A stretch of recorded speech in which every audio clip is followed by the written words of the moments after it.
The Knicks is the difference. Our grit, that's the difference. These kids are just different. And our potting. Yo, what's the word? What's the word? What's the word? Yeah, I mean, welcome back to another episode of Off-Season Talk with Nissa Ish. This is episode 4. I mean, shout out to everybody that's in the building. You feel me? If you didn't do so already, make sure you hit that like button. Press share, subscribe, set the notification bell to all so you don't miss no off-season talks with Nissa Ish for the remainder of the postseason. We here every Wednesday, 9 p.m. Pull up, talk with the gang, you heard? Make sure you go cop some merch. Link is crawling across the bottom of the screen. You feel me? We got hoodies, we got t-shirts, we got mugs, we got cognac glasses, we got mouse pads, blankets, socks, whatever you need. You know what I mean? But yeah, we here.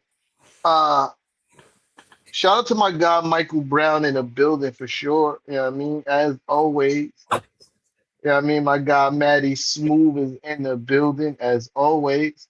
You know what I mean? And if you're in the building, hop in the comments, let yourself be known for sure. But yeah, so boom.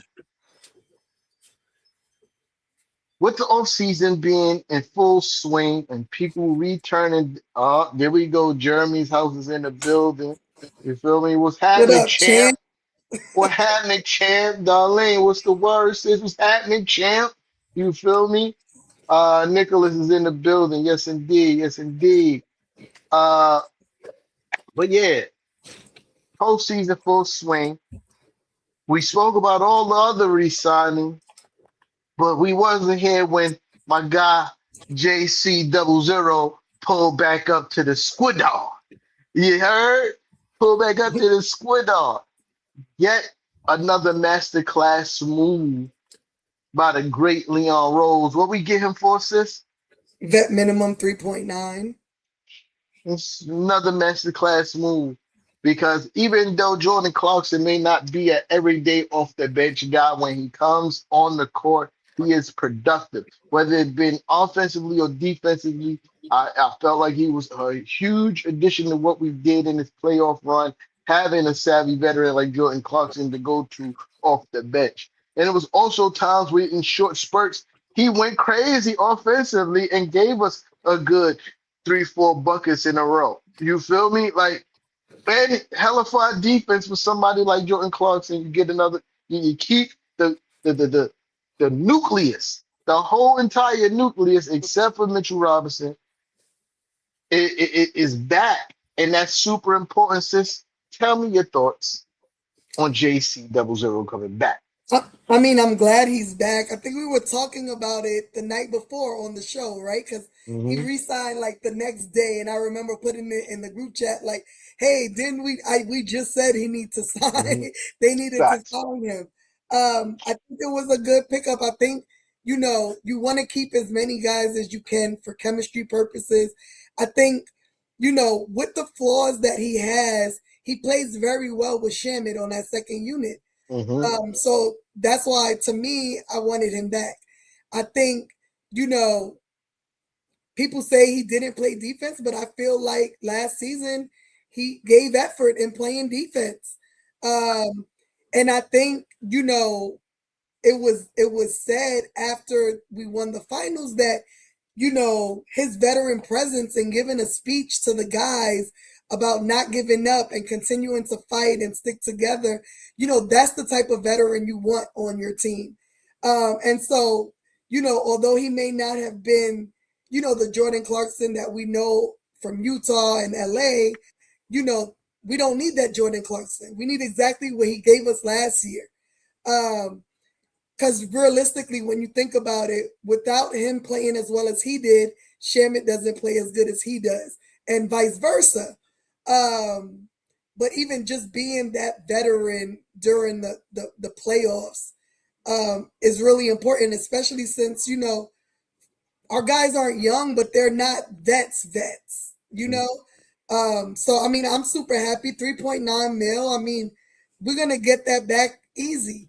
And the fact that I think they announced yesterday that he waives his no trade clause Mm-hmm. with this contract, which means, he understands that if he doesn't play well, he can be cut. Um, and, that to me, that's super important, especially when you're talking money and business and the business side of the game. But it says a lot about his confidence and what he feels he could bring to this team.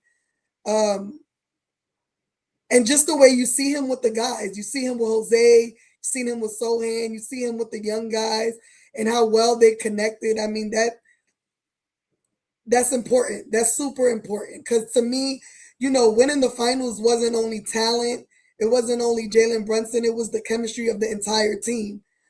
From top to bottom. No, that's a big fact. If you didn't do so already, make sure you hit that like button if you're in the building. Make sure you engaging in the chat, you know what I mean? Because we are answering, you know what I mean, and responding to people in the chat. But yeah, you know, one thing that you said that wasn't super important is he wasn't the Jordan Clarkson of Utah. Not saying that he couldn't be that, but understanding and willing to accept the fact that we didn't need that, right?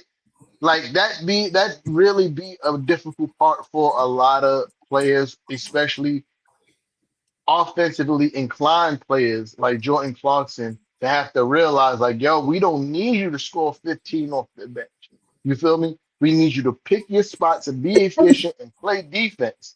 You know what I mean? Because your your reputation around the league is going to carry you. You feel me? Like defenses know we got to pay attention to JC because JC gonna get buckets, and that's just as important sometimes, especially for a role player coming off the bench, as you scoring 10 points because you don't get the production sometimes from a Landry Shamet or Deuce McBride if people don't if other teams didn't understand that they have to check JC. You feel me? Because like if JC's not on the court and a threat, sometimes they could just clamp down on, oh, all right, the bench squad is out. Let's stop Shamit. You feel me? Oh, the bench squad is out. Let's run Deuce off the 3-point line. But when you got somebody like JC who's a actual bucket, it's hard for you to do these kind of things. And like you said, sis, veteran leadership is priceless. Yeah. You can't And the one copy. thing about JC is that he got the 3-point shot, but he also goes into the paint. You know what I mean? And that opens up the floor for when we have that Cat, JC, Shamit, McCall lineup, Yeah. and he can finish. Shamit, he'll finish in the paint, but he prefers to be behind the 3-point line. JC looked really comfortable with that floater in the paint. You know why, sis? Because he's a fucking hooper. Yeah. He's a scorer. He's not a 3-point specialist. He's Right. a scorer. He's a professional bucket. Like so, and it's important to have because there's going to be nights where the starters don't have it. There's going to be nights where he might have to come in, and even though he's not required to do 15 points a night per game, you feel me? It's going to be some of those nights that we might need 15. We might need 20 off the bench from JC, and he's super capable of doing it. We know he is. Everybody in the league know he's capable of doing that. Yeah. And then when you look at not only that, since when you look at the grand scheme of what other players are signing for, I meant to make a list. I meant to make a list. I just got so busy and it is fucking escaped my mind. But there's people making almost 10 mil or more than JC that's not nearly as good as JC. You Yeah. feel me? But that goes to say about and knowing that goes to say a lot about the culture that we build in here because JC could have went somewhere and got that bread. For He could sure. have went elsewhere. But guys are comfortable here. The Yeah. culture. And they understand. I think I said this in another show. I think players are starting to understand and watching how the legends of old who don't have a ring. Sean, what's the word? What's good, champ? You know what I mean? What's happening? But I think players are starting to see how the the Knicks legends who don't have a ring get treated coming to the Garden.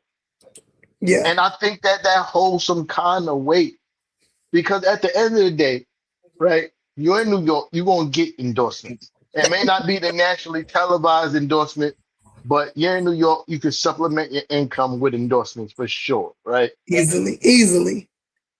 But when it comes to what happens after the sport, yeah, I mean, when you retire, what happens? A lot of the legends are still making some change because they're Knicks and they're Knicks legends. They could show up to events. I don't think Dolan is having those guys come to these games for free, personally, Hmm. right? I think they want to come, but also I think there's a little check that come with that too. It might not be the biggest check in the world. I'm not saying he's giving them hundreds of millions, maybe a couple, I mean, 5, 10,000 just to sit and watch the Knicks game. That all these things matter. All these Yeah. things matter. And then also know that you be immortalized as a Knick legend. Walt Clyde Frazier is 80 years old and gets an ovation from a whole bunch of people who never seen him play or shoot a basket in live action his whole entire life. Their whole entire life, they never seen it. But when Walt Clyde walk in the building, even the youngest Knicks fan know what's up. Yeah. Oh, that's one of them ones. So I think that all plays a part, especially with players wanting to take less to stay, especially after that championship one run. They know if they get another one, it is nothing else to be said. They already immortalized as Knick legends and New York City legends, right? But if they get another one, can't nobody say anything. Can't nobody Facts. say anything. They're gonna eat free in New York for forever. They walk in any restaurant in New York, comped. They call up, I need a reservation. This Jordan Clarkson is happening. You feel me? But yeah, shout Hmm. out to JC pulling back up. And you That's know what all. else I think is really important, especially like um I forget what podcast it was where Shamit was on it. And he said, there's many times when you're a bench player and you have other guys on the bench that you're competing with, and they didn't feel that when we're talking about JC, Shamit, and Deuce. He said we all were on one accord. If I didn't have it tonight, JC, I need you. If Deuce, I need you. They were so connected. And that's really hard, especially, when guys aren't at that place in their career where they're willing to give up the fact that they're not that guy no more. You know what I mean? And that usually, and 6 men and 7 men, they're still pretty good players, right? And especially when you look at the ones on our team, they can start on other teams, but they're on our bench. And the fact that they're not fighting amongst each other for minutes or disliking one each other for, Deuce taking over Shamit's spot when Shamit got hurt, or, when Deuce went down, JC took his minutes, or when JC was out of the rotation for a while, him hating on everyone else. They just were so locked in with the understanding like, this is the task at hand, and we're going to do whatever it takes to get there. So if it ain't my night, I need you to have a good night, teammate. And I love that. And you don't, when you have that type of chemistry and that type of love for each other, you don't split that up if you don't have to. And it's something that you said. You like, when guys know they're not that guy no more. This is true. That is very important when you realize you're not him anymore. You gotta take a different role. I still feel like Jordan Clark. I'm about to call him Jalen Brunson. I don't know why, but Jordan Clarkson is very much still him. There go my guy, yeah. There go my brother, yeah. Get my brother on the screen, yeah. What's the word? What's happening, champ? You gotta mute yourself. What's happening, champ? My bad, y'all got caught up. Nah, you made it. That's all that matter. You heard? It's good. Yeah, how Yeah. y'all doing? So we good. We good. Just to catch you up real quick, we are talking about Jordan Clarkson returning to the New York Knicks. We was talking about one, the type of deal that he got, and Leon Rose still being evil genius. Uh, the kind of veteran leadership he bring to the team and stuff like that. So, Cal, since you pulled up, give us your take on Jordan Clarkson coming back. I thought it was good because he's gonna bring that veteran leadership for the young guys. Um, and can still play and put buckets up, man. Like, he gave us some buckets in the finals. Did what he was supposed to do. Even defended well. Gotta give him that. But I love that we was able to keep everybody together. And bringing him For the back, most part. bringing For the bringing most part. yeah, for the most part. But bringing him back was like the last piece. Yeah.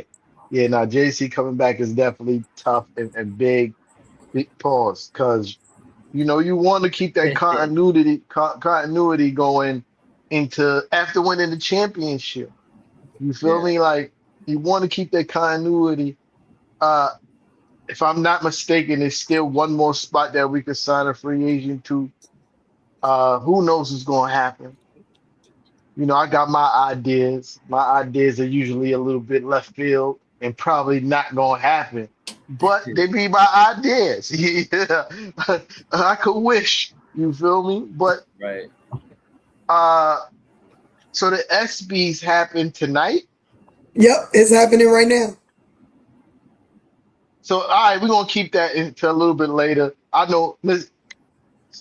Knicks be on top of the news while we are on live for I Word, sure. got you. So word. I'm gonna leave that to she be like, oh yeah, this just happened. I'm like, how do you know that? But yeah, but Yeah, it's so we happening go. right now. So far, Jalen Brunson has won 2 ESPYs.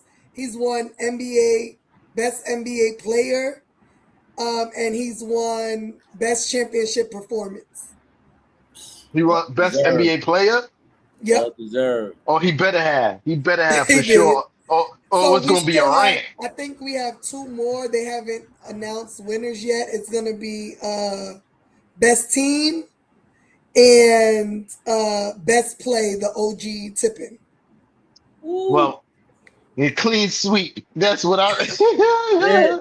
I clean sweep like the Eastern Conference Finals and the semis. Clean sweep.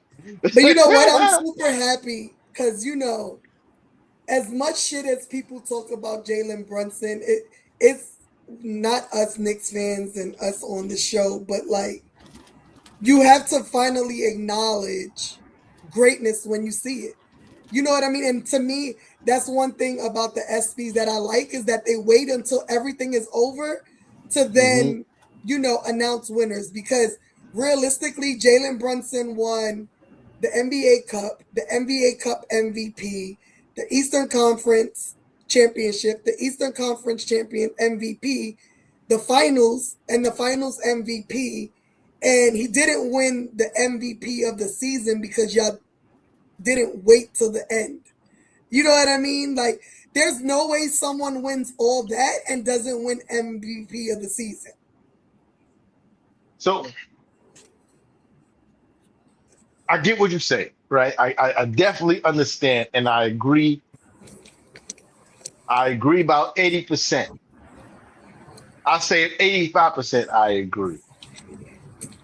But here's where I kind of defer, right? Because when you talk about the most valuable player, right? Do I think we win the championship without Jalen Brunson? Absolutely not. I don't think we get out of the second round without Jalen Brunson, right? Uh, but this team that wouldn't be even in the playoffs for real without their star player. You know what I'm saying? Like, do I think that's SGA won. Do I think that's the Oklahoma City Thunder with SGA? No. I think if healthy or semi-healthy OKC, they still make the playoffs without SGA. Are they number one in the West without SGA? Absolutely fucking not, right? Uh, so that's the only difference I have, right? You can be an MVP because you're the most valuable player to your team. Like out of the whole entire league, you mean more to your team than every other player in the league. Do I feel like that was SGA this year? No. Honestly, season-wise, I think that was Wemby, right? In my personal opinion, season-wise, during the season. I'm not talking about playoffs. I'm talking about what is based on during the season. I believe Wemby was the most valuable player to his team throughout all the teams in the NBA, right? Now, when you talk about, okay, we move it to the end of the season and we have the MVP, without a shadow of a doubt, it's Jalen Brunson, hands down. Can't nobody debate that. Wouldn't be no question, right? Right. But that's all. That's my only different. Like the only difference I have on that when it comes to MVP is the fact that a player who may not be a champion or even get to the Eastern Conference Final can still win it because they just mean that much to their team. You feel me? But yeah, JB is the greatest player ever, so what does it even matter? Yes. I mean, I think the 45-point closeout put him over the top though. Like that was like hands down the best Knick game I ever like. Not I other With than a bad wrist what a bad wrist, right? What a bad on the wrist. shooting hand. What a bad wrist. That's why I got the left up. And That's why I I got and the I left On up. the shooting and I hand. think that 30-point comeback is gonna put the Knicks over the top with the best overall team because I think that was like the first time it's ever happened.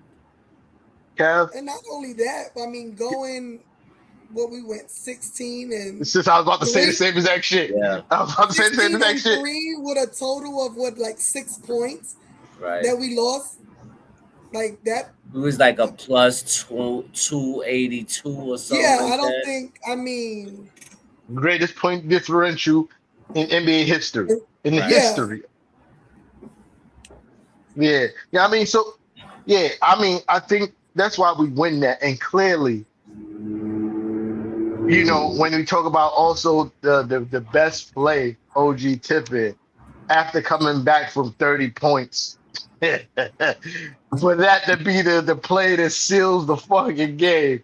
But what are we talking about here? There has never been is not a play in any sport this season that's better than that play right there. The reaction of It's the so crowd. it's so funny because me and Layla were literally talking about that play today. We were literally talking about it today because I was telling her this is the game me and Kev were watching together, right? And we were so far behind on what we were watching that I started score watching on my phone. So I didn't see the play live. Like I seen it after the fact, after I knew Yeah, we won. But I told Layla, I'm like, when you saw that play, you knew we were winning the championship. Because things like that don't happen yeah. for no Unless reason. You know what I mean? unless Like it's their that time. was literally like angels in the outfield. I'm tapping it in. Yo. So so I'm gonna tell you Oh, about that play, hold on. right? Breaking Yeah, yeah. news. OG Ananobi won best tipping. Told you. I told you. I told you. Ain't no play. So when that play was happening, right? So like I told y'all before, I sometimes I'll have to watch the game because I don't have ABC on my TV. So I'll be watching the games on my computer, right? But my computer is linked to my phone. And when I be watching on StreamYard, it's delayed. So what I started doing is where the messages pop up in the corner of my screen right here. I put something over it. And I had to because when it happened, maybe like 5 seconds or 5 to 10 seconds before it happened, my phone started going bing, bing, bing, bing, bing, bing, bing, bing, bing, bing, bing, bing, bing, bing, bing, and I'm like, oh God, what just happened? You muted yourself, sis. You muted. Me and Kev were like 3 minutes behind, and we didn't even know it because we were by ourselves in the park watching the game. Yeah, So to Yeah. us, we were on regular time. Yo, yeah. not gonna hold you. Like I think we woke up everybody on that block just by how me and Sis screamed so loud. We was yelling so loud. And then these two random dudes came, right? And they started watching, yo, can we watch the game with y'all? We was like, yeah. And then all of a sudden they just put their head down and just left. And I'm like, oh man, I look at Sis and I'm like, damn, Sis, that don't look good. That don't look good. Them people just left. Some ain't right. Yeah. The people ain't left. Just you know what I mean? And then all of a sudden we keep watching the game, and then we're like, wow, them guys missed something special. Yo, what you would call it? Kev, I can tell you this. Y'all didn't wake up nobody on that block because everybody was up watching the game. Well, on that side when we was on, it was quiet over there. It was quiet. On the Yeah. Broadway side, though, it was really Yeah. loud over there. I think that's when we realized that we won because Yeah. we were on Riverside, so down the Right. hill. Yeah. So before we saw the tip, you just heard a roar, like, Yeah. "Ah!" Yeah. And we were like, Yeah. what the hell? Yeah. Yep. And I think that's when we realized, like, that happened. And then when we saw it, Kevin was like, what the fuck? Yo, my sister, right? She don't really watch live basketball. Love 2K. Play 2K all day, every day in America. But she don't really watch live basketball. Right? So she came out earlier. She came out earlier in that game. I'm sitting watching the game, and she just looked at my face and started laughing because we was down 27. And I'm like, nah, but it ain't over. But obviously, I'm not happy, right? Obviously, right? I'm not happy. I'm like, but it's not over. So she went back in her room, and then she can hear me because I'm turning up now. We started making a comeback. I'm in here. I'm turning up. So she comes and she stands there, and it's the right before she come out here, right before the OG play, maybe 2 plays before that. So she's standing here, and it happened. And I'm in here jumping around back and forth, and she's looking at me like I need to go to Bellevue, Looney Bin, for sure. Because the way I'm jumping back, oh, it's the greatest thing ever. Shout out to OG and Anobi. Yeah, I mean, and the fact that to know that you was trying to dunk it even makes it better. It even makes it better. The fact that you know you try to yam that shit, you feel me, pause? That makes it even better. But shout out to OG, well deserved. Nah, listen. All right. I was telling Okay, Kev. Sis. I was telling Sis because Sis was livid. Sis was livid. You know, and I'm telling Sis like, yo, Sis, we've come back from worse. We all right. I'm telling her, right? And now He was. He like, we've Frank been is through looking this. at me like I'm crazy, you know. Frank is looking at me like I'm crazy, but I'm like, yo, Sis, we be all right, man. We been down. We gonna come back. We're gonna come back. And Yeah, I'm nah. like, and I'm just saying, like Layla keeps saying, this is the New York way. We gotta go down before we come up. And then Frank finally was like, if y'all cut it in half by the fourth quarter, y'all winning. Y'all winning. Yeah. And that's what we did. And it, You know what? Great minds think alike. Because when my sister first came in, I said, yo, if we get it to 20 or under by halftime, I like our chances, right? We got it to 20. Third quarter, I got my people I'll be texting. I text everybody, said, yo, if we get it to 15 by the fourth, I like our chances. We get it to 15. I text again. I said, yo, we get it under 10 with 5 minutes left. We're going to win this fucking game. And we did that. And we end up watching one of the greatest moments in sports history. It's not even the best player of the year. It's one of the greatest moments in sports history. Coming back from 27 down, and because you know what makes the play even more crazy to me, right? If Wemby didn't get a finger on that 3-point shot, that was cash money. That was cash money. It was on target. It just lost steam because Wemby and his freakishly long fucking alien fingers grazed the basketball, right?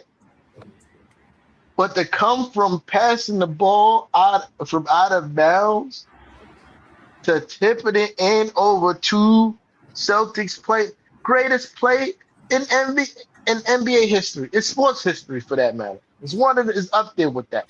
I put that right up there, maybe even higher than Jerry Jeter going into the stands and busting up his face to catch that fly ball. I put it right up there with that. Maybe even higher. And big shout out to Melo, because Melo said he was screaming at them like, "Y'all got the rebound. No one's at the rim," because Wemby want to be the savior and come out and try and defend JB, although JB been cooking you all series. You know what I mean? So it was genius. JB pull him out of the paint, and everybody else go for it. And it was so funny looking back at when you watch the playback of it, and you see Dylan Harper's face, like, holy shit, that just went in. It's hilarious. Um, Yeah. Shout out to Beautiful Melo stuff. screaming to the guys like, somebody get to that rim. Yeah. Yeah, beautiful stuff. Uh and that's good for Dylan Harper. Oh, we got to get back for the cup. No, no, they're gonna lose twice. They're gonna lose two championships to the Knicks this year. You know what I mean? But yeah, moving along, summer league is it almost done? It got to be almost done at this point, right? I think they got one more game left. Yeah, yeah, almost done. I'm not gonna lie, I haven't watched a lot of summer league or any. I ain't watched any summer league basketball. Did watch Nichols uh highlights from a lot of these games. Thoroughly impressed. I'm gonna send it along to the panel so they could tell us their opinions on key players in the summer league. Cav, you can start it. Um, I think the three players that I've really been looking at the most, and that has impressed me, has been the rookie sharpshooter, Tyler Nickel. He's been shooting lights out of the ball, bro. Like he's everything they say he was. And not only that, like even like even Rebuild the vision. situation. He made a play where he grabbed the rebound and just pushed the pace, and it turned into a three on the other end of the court. So, I like that. The kid, Jack Kayil. Is that Hmm. that's how you say Jack I Kayil? don't know that's how you say it, but that's who you talking about. Yeah, yeah. I like him as well. The European kid. I hope he stays. He reminds me like a J.R. Smith type player. Mm, Like that kind of player. yeah. Could shoot, Ah, could shoot. He still got some work to do with his game to get to the next level. But he's a rookie. He's only what 22 or something like that. So yeah, I like him, and I like the kid Leon Robbins, the big man. I like how he moves. I like how he runs the court. He could shoot the three. Another big that can open up the court. Could rebound. Had 2 steals and 4 blocks in his last games against the Pistons. I didn't get to see that game, but I saw. I had to be a highlight watcher in that one because I missed that one. But he's another kid I like. He could shoot. you know, and I feel like he might land that little roster spot. And with the Knicks having him on the roster, right? I could tell you this, right? He looks like it looks like the Knicks are, as far as big men go, trying to go a different route from what Mitchell Robinson was, right? Solid. We obviously we want a solid rebounder, but we also want some points from that position as well. And the highlights, I've seen his highlights too, and it looks like he can. I'm not saying he's gonna be a world beater, give you 10 points off the bench. I'm just saying, like, it looked like he got some game. You know what I mean? Like wide open 3-pointer, corner 3-pointer, maybe a little mid-range shot, whatever the case. Like you give some offense. Sis, holla at me. No, I mean, those were the three that stood out to me. I mean, I watched what two of the three games that we played so far.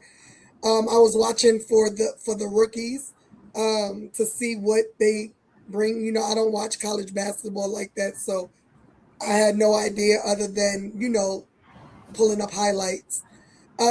And I was looking to see how Mo and Dadier would play, which didn't really impress me. Mo didn't impress me, but I'm not really too concerned about that because we've seen him in live action with the real team.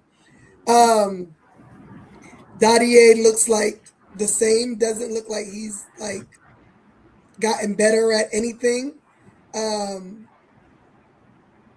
but I really was looking for them. Nichols, I think he's the one that's gonna get the spot. Um, I think his shot is so nasty. I think having him on that bench with JC Shamit and Deuce, if one of them struggle or two of them to have two other guys that can shoot the way he shoots, that's amazing. And the fact that he's super young, he's not scared to let it fly. Like it looks like he knows I'm in the game, I'm gonna let it fly. His catch Um, and shoot is ridiculous. bro, it's Right. crazy. And just think of like having him on one end and Shamit on the other. That's crazy. Um, but I think that's who I would want to get the last spot. But I understand if we have to get a big because Drummond and Cat being in foul trouble and having to need a third big, I will understand that. But at least sign him to a two-way where no one else can take him from us. Well, Because I think he has a huge upside. The What's other that? kid was also nice. The Khalil kid. Oh yeah, Uh, yeah, yeah, yeah. he played well in that third game, I think it was. Yeah, yeah, yeah. Um, he has a lot of work to do, so I think he's either going to go back to Germany for the season or go to the G League and see how that works. I think Nichols to me is more ready than him to be on the main roster. Um, but one thing I like about all three of them is that they have all said like mentally I'm ready to compete for a championship. Like they're saying all the right things to be on this team and they understand where this team is in the current moment. Because I think the big guy, he said he's like I'm championship like minded. Like I wanna contribute to a championship, and that's huge for young guys. You know what I mean? And I just feel so, to be honest, blessed to be in a position where we're not watching summer league to be like, damn, who can help us? Who can help us take us over? Over the edge. We're at a point where it's like, okay, if none of them make the roster, we're still good. You know, yeah. and that kid Jack said he don't want to go to Europe. He don't want to go. He want to Right. stay. He He's like, does. I want to stay down here.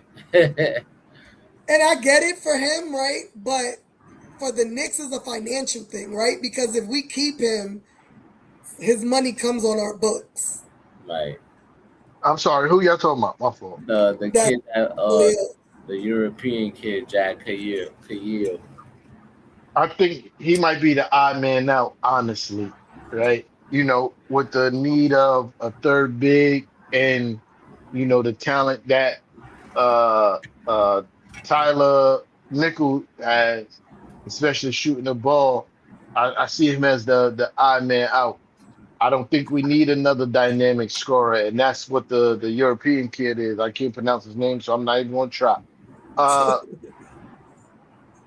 yeah, we don't need another dynamic scorer. We got a couple of them on the team already. Uh we need You can never have too many sharpshooters. When you look at the fact that in a couple years, a year or two,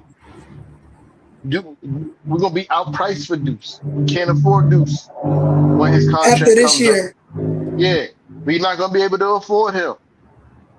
We're not gonna be able to afford him. He's going to cost some. Deuce is going to get a lot of fucking money. Yeah. He's going to get a lot of money, and we can afford him. So we need to start looking for as a replacement. Is Tyler Nickel that guy? I think shooting wise, yes. Defensively, can it be some improvement? Even though he's a solid defender, I'm not saying he's a bad defender at all. Is always room for improvement. Is he on the defensive level of a Deuce McBride at this point? Absolutely not. But he also has a lot more size than Deuce. You feel what I'm saying? Like, and that means a lot. If he could slide them hush puppies across the court and stand up tall and knock down 3-point shots, I think he could be a suitable replacement. You know what I mean?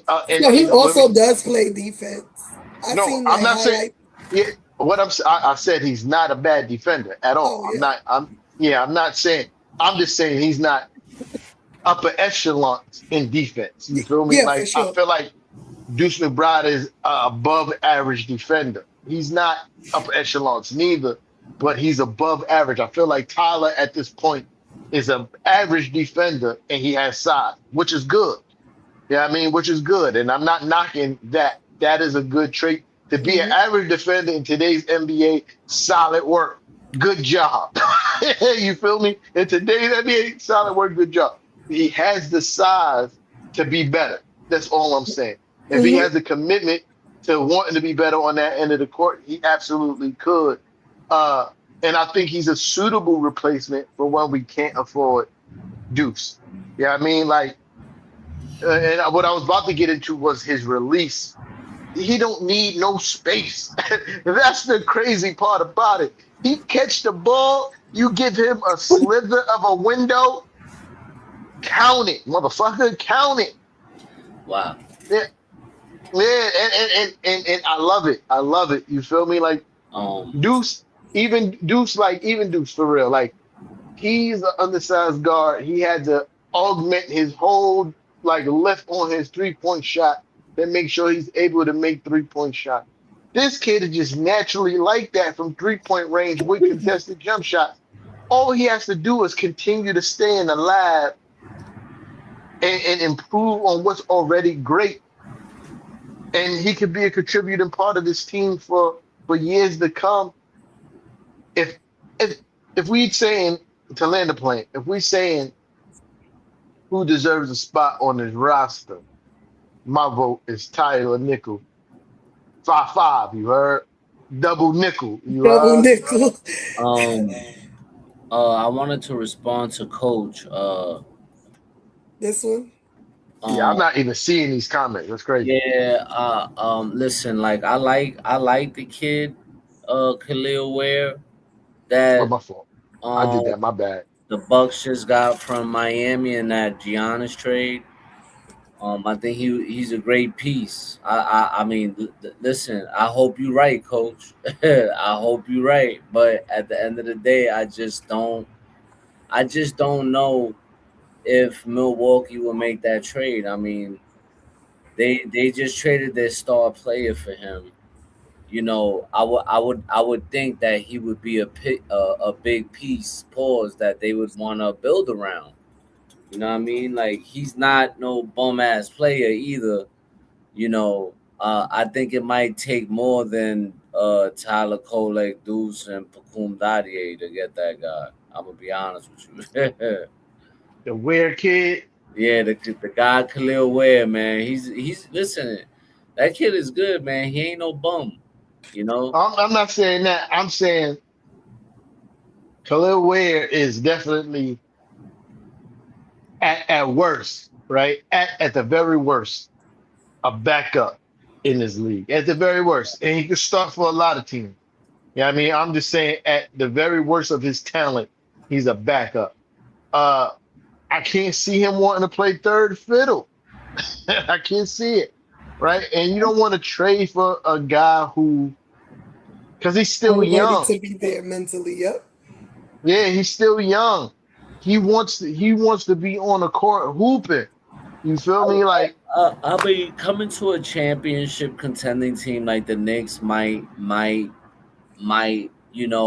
the way we did it last year, um, might be enticing to him. But and he's a good player. Like when we played him, he gave Cat work. You know, yeah, right? So I mean, he would be a humongous piece to our team, but I just don't think I just don't think that you know Tyler Kolek and Deuce and Facundo Dadi is gonna get it done. I I mean, I think don't think I I think agree with T. Go ahead, T. yeah. My focus is yeah, No, yeah. I was gonna say I agree with you in that we were talking about it before you came on when we were talking about JC, like how sometimes guys ain't mentally ready to be not that guy no more, and you can't chance not with a championship team bringing in someone who isn't mentally ready to be a third string, um, or a second string for that matter, because one bad apple spoils the bunch. Mhm. And we, if we want to run it back and run for another one, you don't want to do that. So unless we know, I mean, I don't think we have the pieces or are willing to give up the pieces to get someone like him anyway. But I think he's too young to be okay with being a third string, even on a championship team. I That's mean, that. with the guy. That's what I was about to. That's what I was about to say.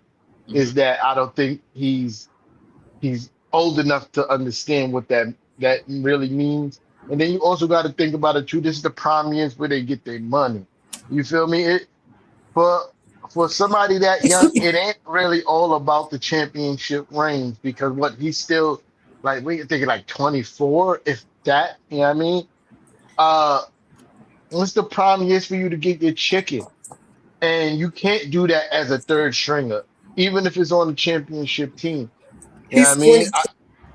22. 22 even worse, right? I think do I think we have the assets to get him? Yes. I think with the combination of players that was mentioned and you throw some draft picks in there, we got a shit ton of second round draft picks. I don't think he's revered that high as an NBA player yet, even though he's super talented. I agree with Kev. He can hoop. He's still not revered in that realm where he's going to cost like some of your elite play, not elite, but some of your better players and your higher Oh, draft yeah. picks. He doesn't make that much. I didn't think he.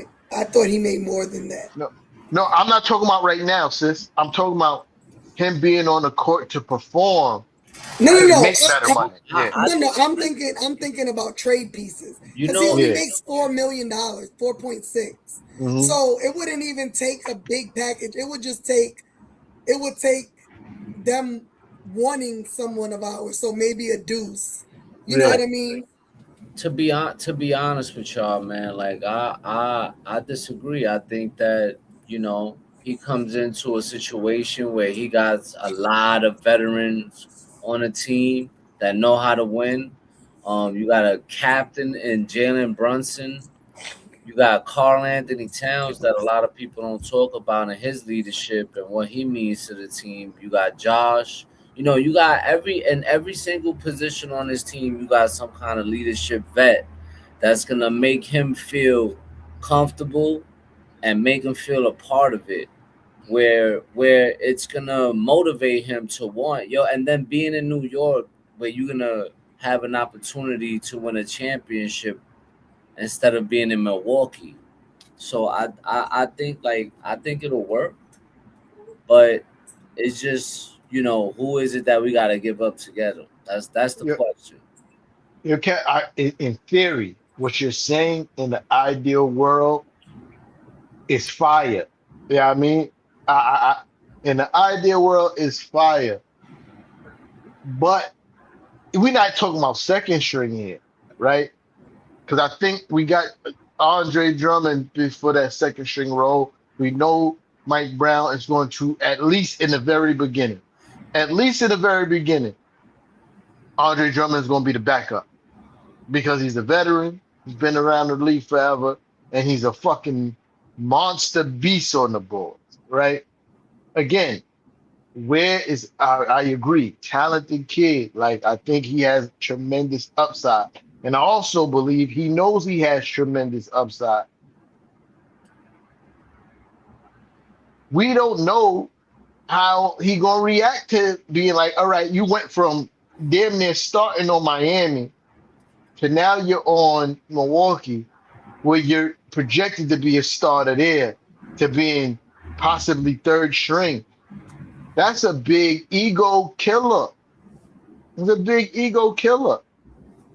And I don't even want to risk disgruntledness in the locker room. I don't even want to risk it. I mean, for to be honest with you, like I speak to Chill all the time, right? Yeah. And you know, Chill is a big time Heat fan. Me and him go back and forth. Shout out to him. Yeah, shout out to Chill. He's a friend of the show. He's been here a few times for sure. I got a different kind of respect for that man, but I'm gonna talk about that in a minute. Um, what was I saying? I'm sorry, I lost my You say train. you were speaking to Chill, and it was about where. Okay, about where, and he, you know, he never spoke about him in any kind of like vibe and wherein he's a distraction in the locker room or he's a head case or any of that matter. And he actually played pretty well with Bam. So the tandem of him and Cat, I mean, I think would work out great. And I think, to be honest with you, he's so good that he'll push Andre Drummond to be the third stringer. That, in my opinion, in Now my opinion, that's absolutely a possibility, right?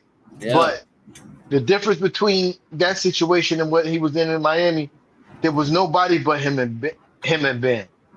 Right. As a five, it was nobody but him and Ben. You know what I mean? And so again, he might be a solid kid. You feel me? Hmm. That understands what it is and willing to compete for his position. But what if it don't go his way? What if it don't go his way? Because, like I said, in Milwaukee, he has a situation where he is the starter. There's no starting center over him. There's nobody that got there that's better than him. He's starting.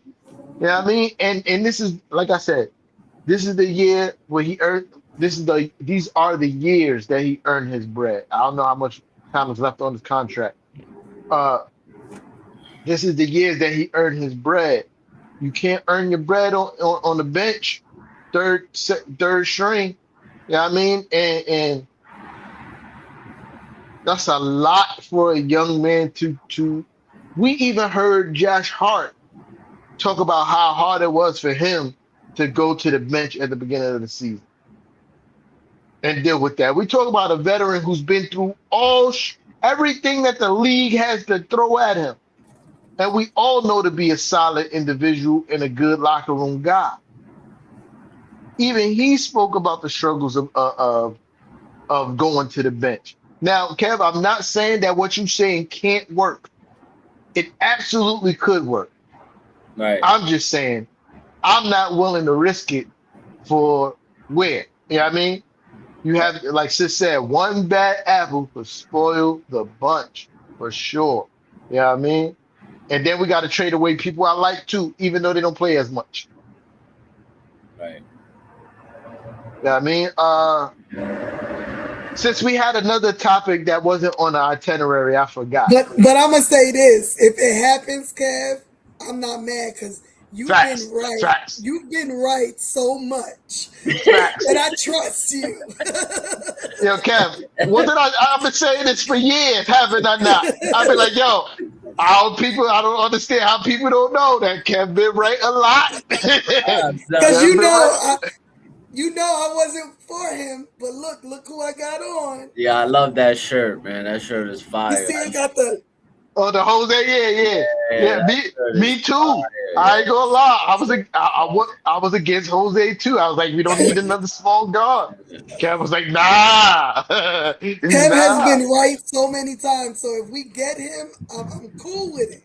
Yeah, I just I shout out to Brutus, right? Because I was talking on Twitter, and Brutus had brought it up one time, and I was just like, man, it's not a bad pickup. It's not, right? My whole thing is, why would Milwaukee make that move? yeah.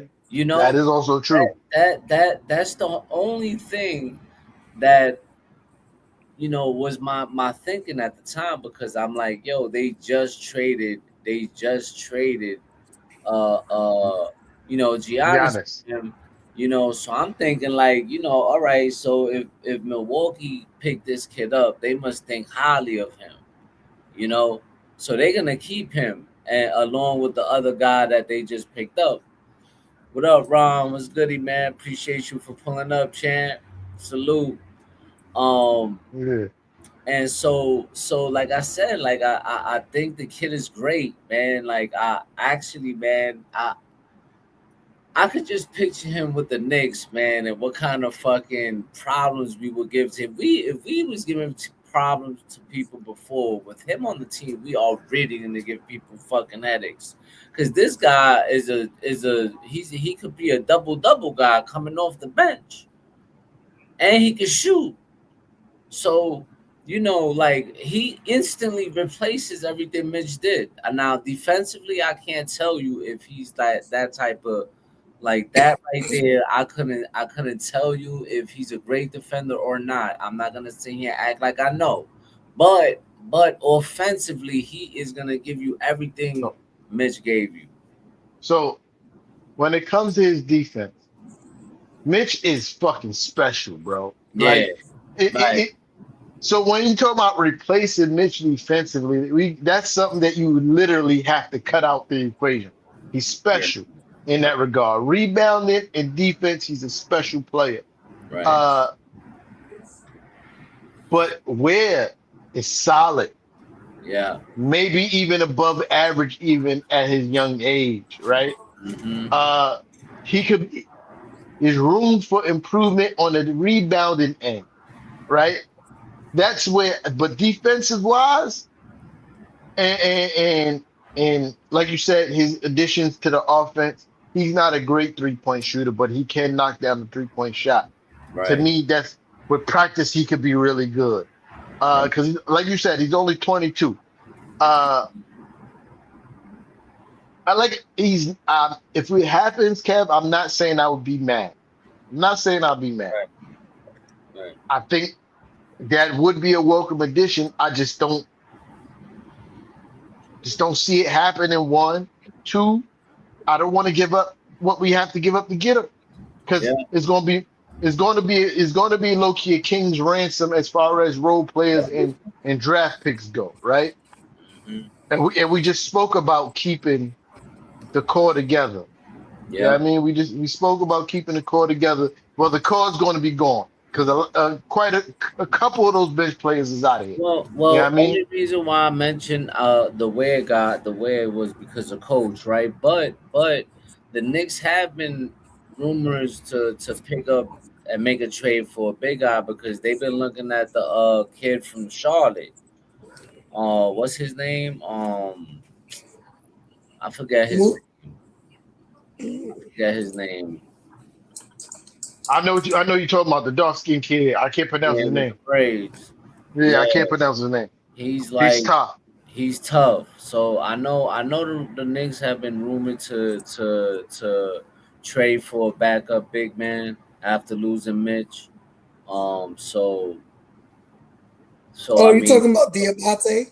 Right, there you go. Yeah, Right. They have been rumored about, talking with Charlotte to make a push for him. So that's the only reason why I think I do agree with Coach that there's a move might be made. I'm not too sure. You know how the Knicks move, man. Like we see yeah, so many times.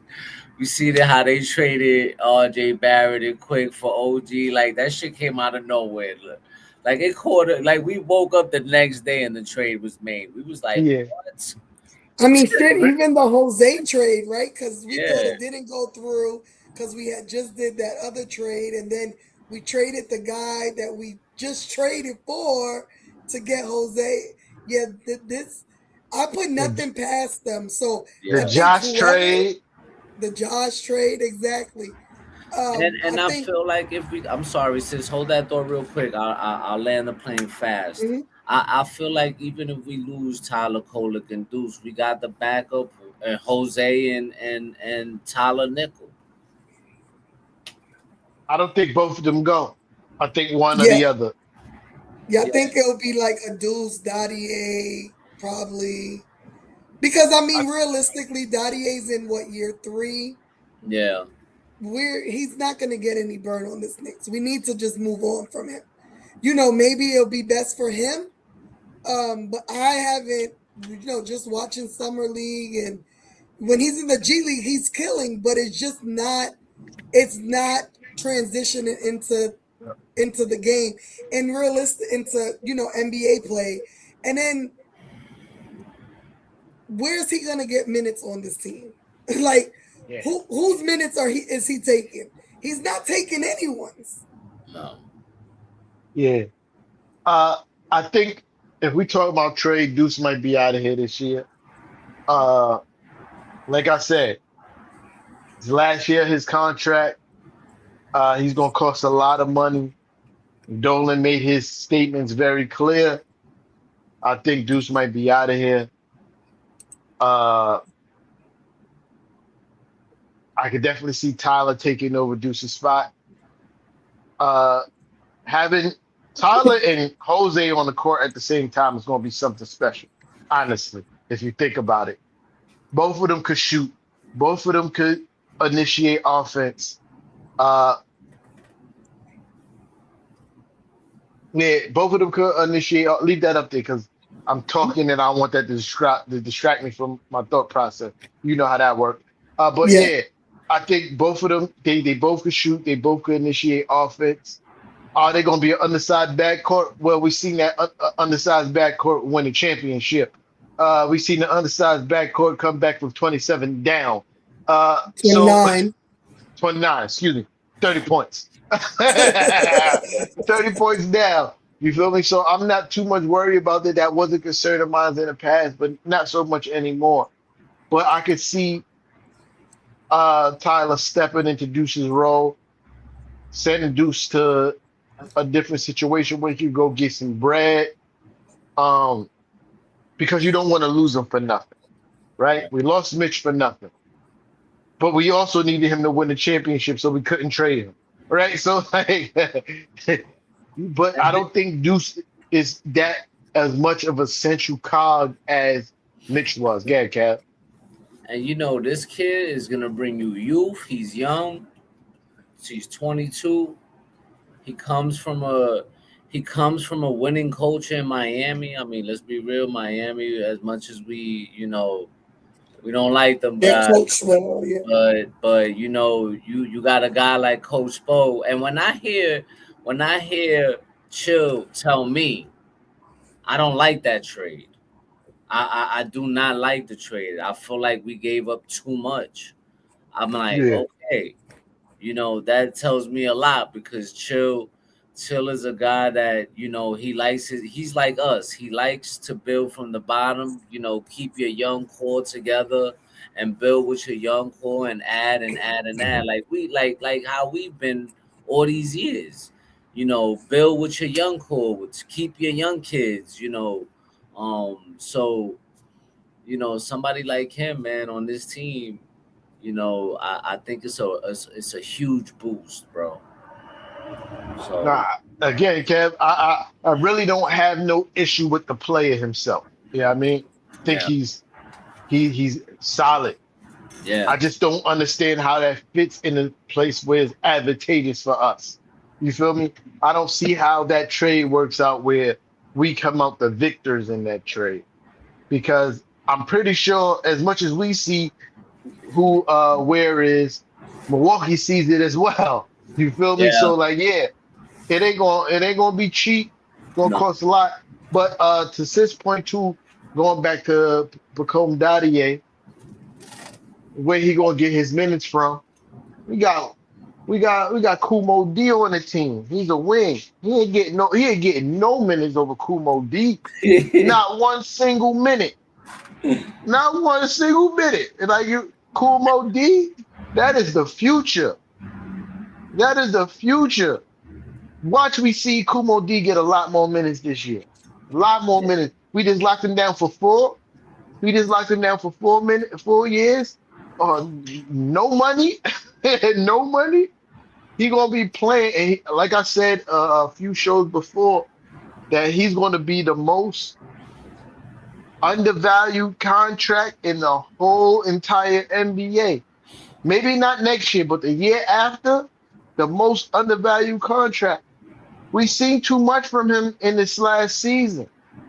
This is why the front office is a genius. Because I know for a fact they went. Leon Rose came downstairs to Mike Brown at the end of the season. Yo, stop playing Mo. He's like, what you mean? He's good. He can help us win. He's like, nah, nah, nah. You play that man in the playoffs, we ain't gonna be able to keep him. And you won't be Right, able to coach him next year. right. Mike Brown looked up at him and said, can we win without him? Mike Brown said, I'm gonna damn sure make sure we do. Kind of like it's kind of like what we did with Deuce, right? Yeah. Like we kind of hid him away, Yup. uh, played what's his name, Grimes, let Yeah. Grimes play himself out of the rotation, and then traded Grimes, and then unleashed Deuce. Speaking of which, Oh, that's you mentioned his name, and I was having a laugh to myself earlier today because a person who will not be named, we used to have this argument of who's better. Can't remember this argument. oh my god. Grimes or Cam Thomas. I'm going to land the plane by just saying this. This is real quick because neither one of them was on our team. One of them is still in the league, but let's go. Let's keep going. That's sad. That's actually sad, man. 'Cause, Let's keep going. yeah, But man, yeah, yeah. yeah, But yeah, my forecast. as far as Dadier, I agree. I just I don't think we're gonna get much of him. I agree about Mo. But you can move him for a spot Yeah, to yeah, For open for a sure. spot. sure, for sure, for sure. He's still And young too. He's like 22, 23 years old, So another team that want to try to develop him and see maybe open up some more minutes for him or on another team that's on the come up. Yeah, but on this team, he ain't gonna get no. He's just gonna ride out the bench because Mo Diawara took that spot, especially that he got a Deuce McBride contract. Facts. that's what I was just saying, Kev. Yeah, yeah. What up, Knickerbocker ad, Al? what's the What up, Al? word? What's good, bro? What's good, bro? Yeah, nah, that's what I was just saying. We got him on a deuce deal. Yeah, You you know got what that is? still. So, um, and I feel like he's only gonna get better. So I'm not too worried about that. Yep. Did we lose T? Yeah. I think something happened. It's it. But yeah, man. So No, y'all didn't lose me. I'm here. Oh, I just stepped away because y'all was talking. I was trying to do something real quick. Oh, okay. But um, hold on, I'll pull back up real quick. But yeah, uh, Mo on the Deuce contract, like I said, gonna be the most undervalued contract in the whole entire NBA in maybe the next year or two. Uh, Leon Rose is the evil genius. I don't know how he does it. No other team I've seen in years of understanding what contract negotiations is. You know what I mean? I've ever seen this. I've never seen this. The only time I've seen it was when Donnie Walsh was here, but he was getting rid of contracts. You feel me?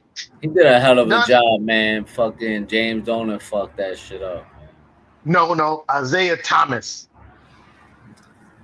He cleaned up Isaiah.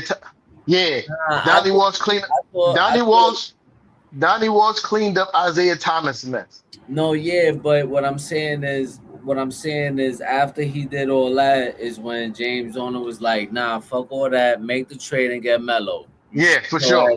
Oh yeah, no, all right, I get what you're saying now. Yeah. He fucked up Donnie Walsh's work. Yeah, he fucked up the work. He did, yeah. And the second time I could say I seen it was what Scott Perry.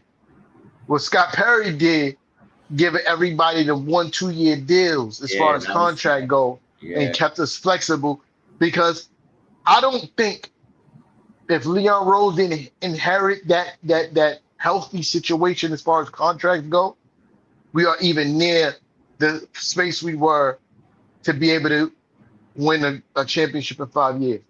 I think we probably would have did it with the way Leon Rose thinks, but it would have took a little bit longer than 5 years, right?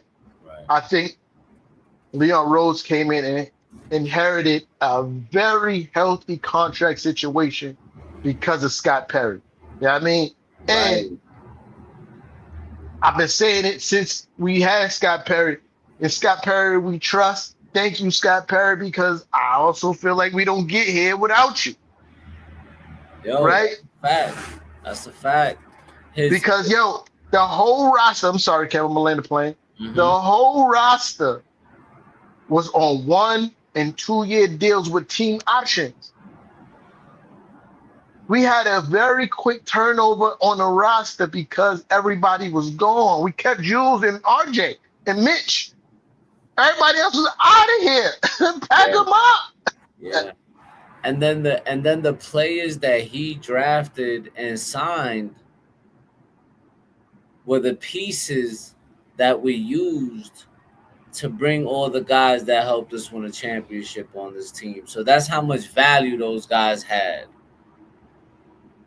And I remember arguing and telling people, because I remember a lot of people, Knicks fans, they would say, our guys don't got value. Who wants our guys? Nobody wants our guys. And look at how that worked out. Scott Perry did a hell of a job, man. I ain't gonna hold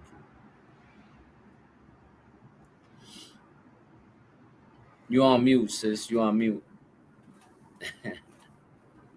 My bad, because I keep looking at X to see about the ESPYs, and I don't want the feedback and stuff. But no, I was saying, I think Scott Perry he started this. It's kind of like how we feel like Tibbs started the culture, coaching wise. Right.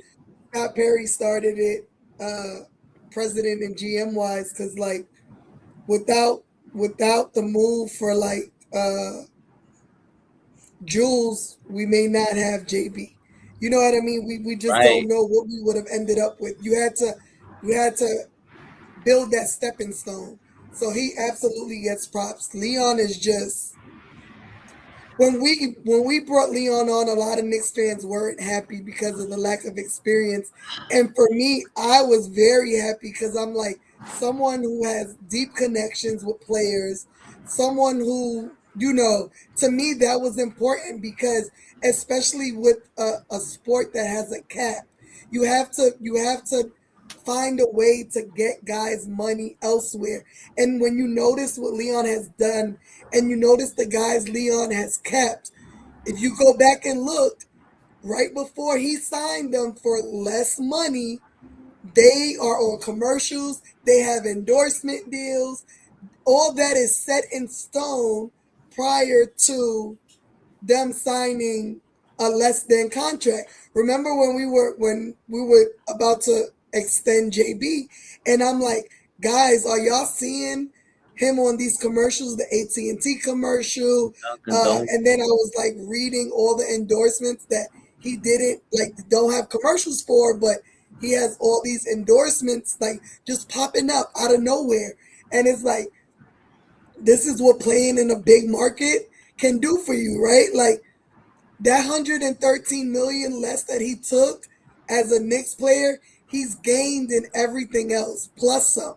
You know what I mean? He's gained in endorsements, those commercials, his sneakers, not having to pay for a damn thing in New York probably ever in his life. You know what I mean? It, I loved it. I love it. And I love the fact that even when you look at someone as little as Jose, who got the and one endorsement, it may not be a $1 million endorsement or multiple millions of dollars, but it's going to give money where he took Shit. damn near nothing to stay with Jose, us. Jose got a whole island behind him now. You know what I'm saying? Like, and So then seeing him on commercials because he's on the AT&T commercial too. You know what I'm saying? Like, there's money to be made elsewhere to make up for the less that you took But to they keep this made team as is. And they I think that doesn't happen without a Leon Rose because not all presidents of operations are that connected in getting guys what they need. they made New yep. York, and they made people want to come here and play again. That's what they Yeah. did. I You know, mean, look how many players took less. Let's just be for real, right? JB took less, right? Shamit took less twice. Shamit could have took more money last season, and he said no to stay. He won a championship. He absolutely would have made more money going elsewhere this year. He didn't even want to go into free agency. Remember, his deal was done before free agency opened. yeah. Like he already committed. It wasn't signed, but he committed. Jose committed before free agency opened, and Jose could have took more money. Someone would have paid him more than what we gave him. And I Now, also feel like this is a thank you and an ode to when he dislocated his shoulder and we signed him Yeah, anyway. yeah. You know what I absolutely, mean? and that's why I'm like big on. Y'all know I'm Loyalty. superstitious, big on doing right by players. You know, I feel like, and I hate to bring it up, but we suffered so long because we did so many of our players bad. You know what I That mean? was We did bad so many management, guys though. bad. Bad management. Well, Bad that man. too. But to me, I'm all very much into karma. When you do something, when you do wrong by people, wrong comes back to you. But you Right. know, getting back to it, JC signed for less. He could have made more money elsewhere. Uh, Drummond Andre signed Drummond. for less. He could have took more money elsewhere. Even when he physically said, "I'm not willing to take less money," not only a couple of days later comes to New York and takes less money. So whatever was said may brought him here because something had to be said for someone to say, I'm not at that point in my career to take less, and then less than a week later signs the vet minimum. That's Because, genius. That's genius management.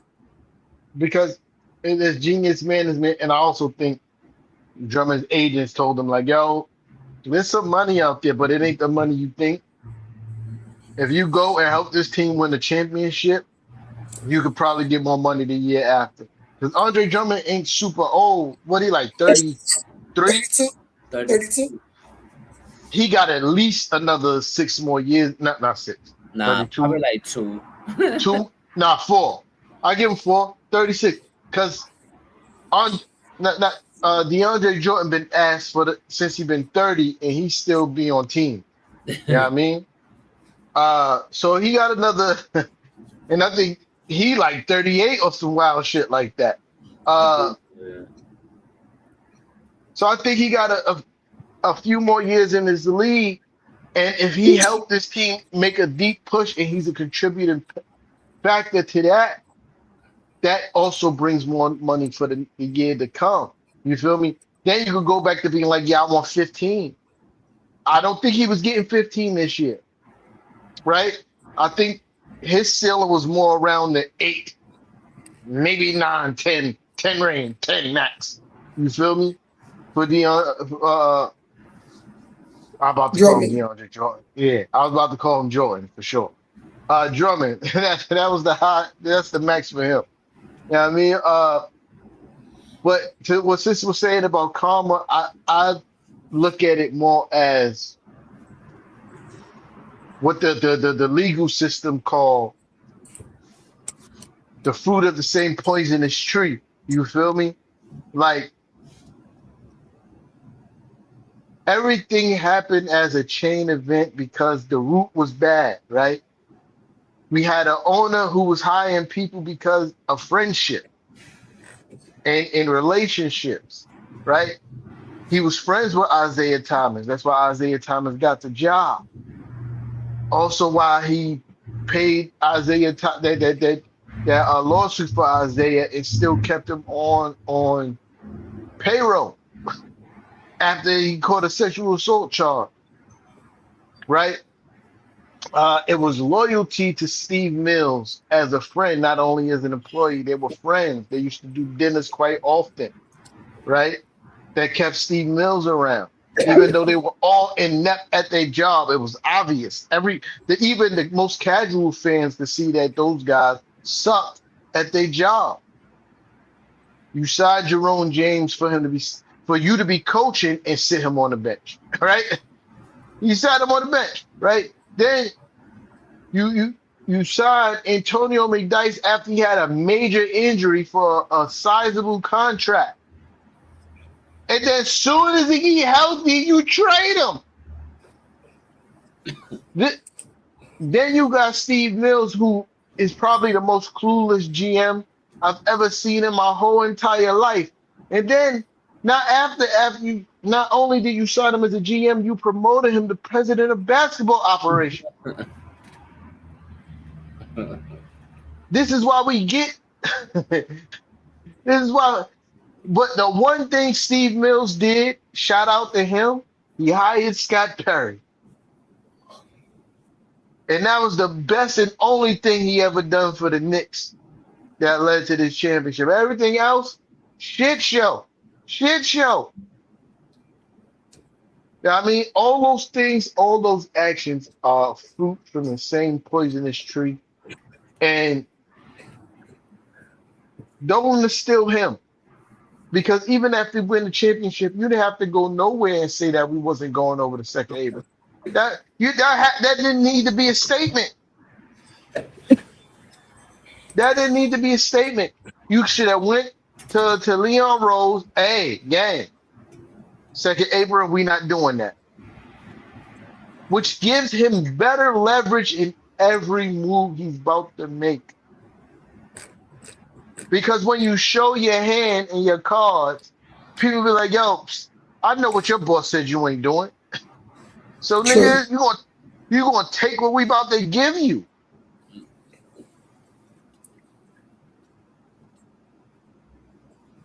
You feel me? Like, but again, fruit from the same poisonous tree.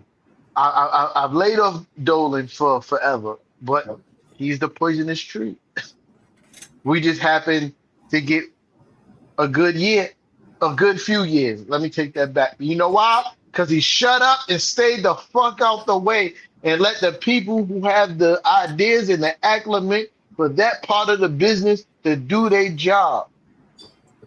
It sucks that he's only started to do that when Phil took over. He said it himself. He said, I had one conversation with Phil Jackson about basketball, and I realized I didn't know nothing about basketball. That's why we got the championship version of James Dolan. Because after Phil got fired, he literally moved out the way and let the people do their jobs and fired the people who wasn't performing. You know what I mean? Well, he needs to go back into hiding because he talked way too much at the end of the season. For me, sure. Go back into hiding. For sure. For sure. He was out there shredding. He was out there shredding. Yeah. And I can't even really be mad at him.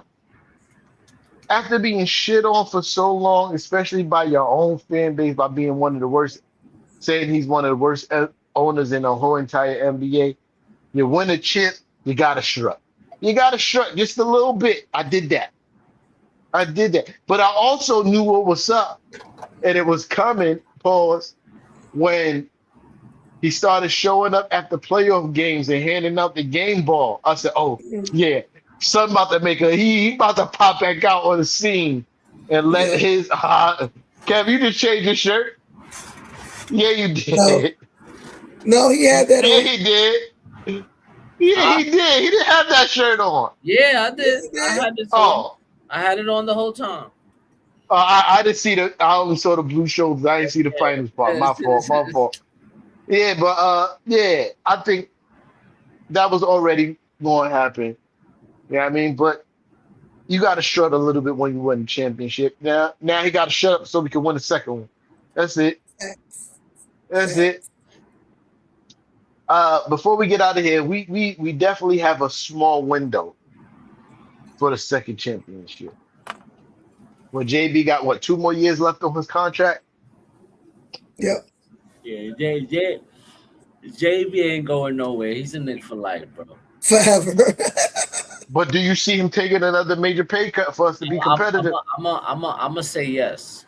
Yes. I don't think so. I don't think so. They're I gonna have don't to get think that man his money. 113 mil, but I think he will. I think he will. I think he will because he wants to keep winning here. He knows how special it is. Let me tell you, when Macau said he ain't done, I absolutely believe that.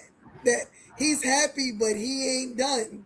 And I mean, who knows him better than his college teammates, right? I think, like I said, I don't think he'll take 113 mil, No. but I think he'll take a cut. Yeah. I think it's going to be important to see how Leon structures the Cat deal because Cat has to get extended first. So it's Cat going to got be to take a pay cut. He Yeah. said he Oh, would. absolutely. And he said he would. Yeah, absolutely. But I think one of them are going to have to reverse the contract in order for it to work and stay under the Yeah. second apron. You know what I mean? So it's going to be interesting to see. But I think Like one I has don't to be ascending, one has to be descending. just yes. I think JB doesn't seem to be a money hungry player. I think he's well off in life. I think and I hate to bring up people's families, but the fact that his wife is a working wife and not someone that solely depends on his income helps the situation, right? Because he's not having to fully support The an whole family. expensive lifestyle for an entire family because she holds her own as well. And he come from a little bit of change. Exactly.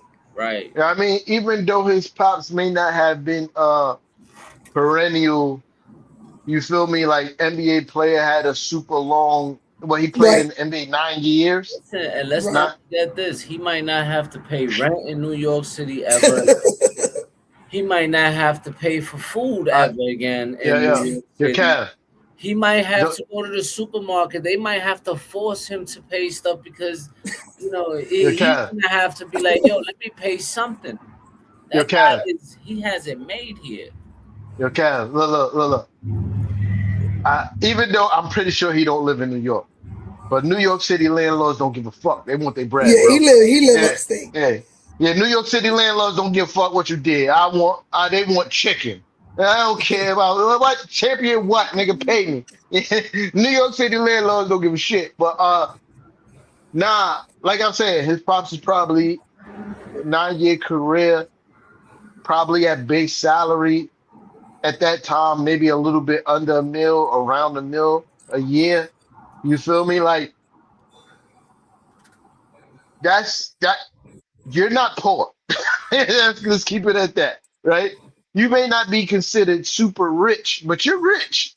You feel me? Like, so he didn't grow up from a situation where I need to have all this money right now, right? He knows what living comfortably looks like because he grew up living comfortably, right? So I agree that he might take another pay cut, but also I don't think he's going, like Sis said, another 113 million gas, sis.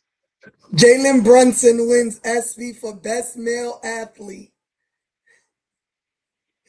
What we talking about? What we talking about? The greatest basketball player ever. Yo, man, Ever. homie is he ran all the trophies, 7 trophies, and now he about to take all the ESPY trophies too. Yo, listen, Wim, B, just take Wimby all somewhere crying right now. For sure. Crying.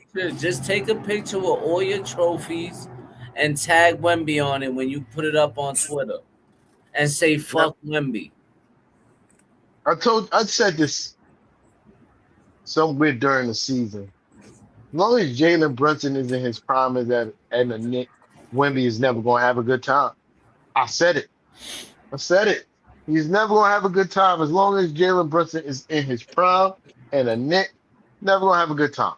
Never. Especially that Uh, you had he was playing with a broken wrist. The that's fact that ESPN has to eat crow and give the Knicks all these awards is hilarious. Yo, this has never happened. never. This has never Never. happened. They talk so much shit about the Knicks all these years, even this season, to now have to double back and show respect. I love it. I love it. I love it. I love it. I love it. Yeah, they was having debates about who was supposed to win what on ESPN. And All those guys are such kiss asses now. even Kendrick Perkins, even though he did some flip floppy shit, yeah, I mean, I still don't forgive him for being a flip floppy asshole. Word. He was going in on him about Jalen Brunson. He was going in on him. Like, He was definitely the only one up there. And what's her name? the dark skin joint. Yeah, Analyst. I, Shay. I Shay. yeah, I can't pronounce her name, and I'm not gonna ruin her name. Yeah, she be Ooh. defending Brunson too. So Yeah. But it took her a while too because at first she was on the other side. You know what I mean? She was on the other side. But yeah. she know hoops. You feel me? She's a hooper. She know hoops. And once she saw what Jalen Brunson was doing on a consistent basis, she been on our side ever since, or on his side ever since.